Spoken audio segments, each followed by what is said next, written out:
حالت داسې بدل شي هغه ټولنه چې مخکې ما نومنې درته بیان کړي چې په کلي کې به د زناکاري پر کور بیرغ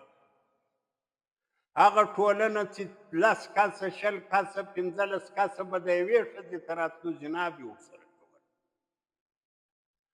هغه ټولنه نن دغه حالت ته ورسېده چې الله د رضا زیري ورسره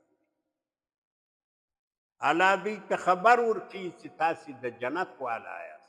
او له تاسې زه راضي او دا کار چا وکړي دا د قرآن کریم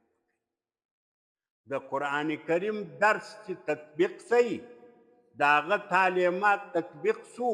ټولنه داسې جوړ شو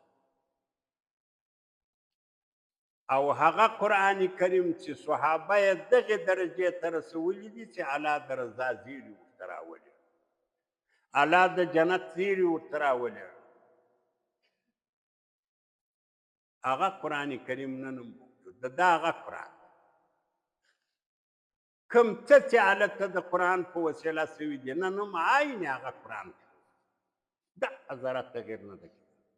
یو ټکی یو زور یو زیر یو پیښې نه دي بدل سوي هغه قرآن کریم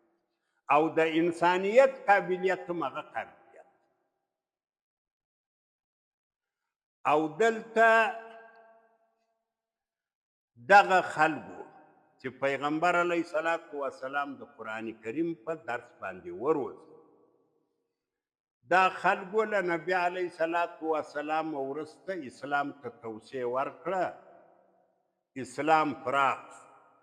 له عربي دنیا ووتی هغه وخت کې د پارس حکومت داسې حکومت و لکه نن په دنیا کې چینایان یا امریکایان دا کې ماتې ورکړه داسې یې وځپئ د پارس حکومت چې یو مخې هغه مرکزي قومنده ختمه سوه هغه اخرنی سړی د پارس والا و یزدجرد په نامه باندې چې د دوی باچا و هغه په دا مرکزي ایشیا کې ازبکستان کې مړ شو فارس ختم شو روم داسې یو غټه امپراتوري وه لکه نن امریکایان یا چینایان دغو ته دغه یې ماتې پسې ورکړه دا یې ختم صحابه و پر ټوله دنیا باندې مستقیم یا غیر مستقیم حکومت و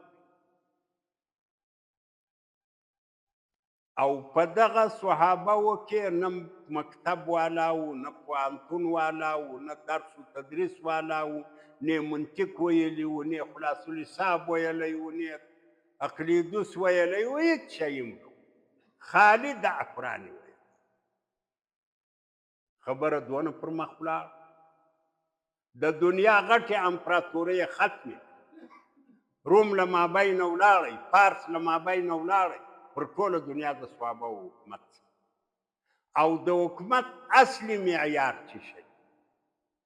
چې یو څوک به د یو ځای دپاره یا فوجي قمندان ټاکل کېدی یا به د یو ځای والي ټاکل کېدی یا به وزیر ټاکل کېدی د دې معیار څه شی د دې معیار خالي تقوا و په دغه قرآن کریم باندې عمل